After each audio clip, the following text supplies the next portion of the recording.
Hi everyone. তো আজকে সকাল সকাল উঠে বসে পড়লাম পটল কাটতে, কারণ মা আজকে রান্না করেছিল পটলের দোরমা। তো সেই জন্য মাকে একটু হেল্প করছিলাম। তারপর আমি খেয়ে নিলাম ড্রাগন ফল। তো ড্রাগন ফল খেয়ে আবার বসে পড়লাম ছানা কাটতে।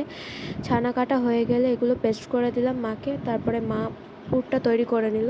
তো এদিকে মা পুরটা ভরতে লাগলো। তারপর পুরটা করা হয়ে গেলে মা সব কটা পটলের মধ্যে পুরটা ভরে নিল। তো তারপরে আমরা যাব স্টেশনে, মা আর আমি। খাওয়া দাওয়া হয়ে গেলে রেডি হয়ে নিলাম। তো আজকে আমি ম্যাজিক করে রেডি হলাম।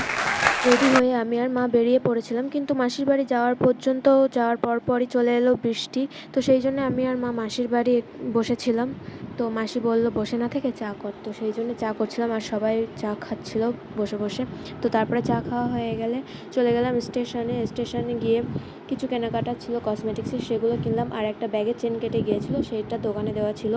তো সেই ব্যাগটা নিয়ে তারপরে চলে গিয়েছিলাম পার্লারে গিয়ে ভুরু টুরু তুলে ওগুলো নিয়ে চলে এলাম বাড়ি। তো ভিডিওটা এই পর্যন্ত, দেখা হচ্ছে নেক্সট ভিডিওতে।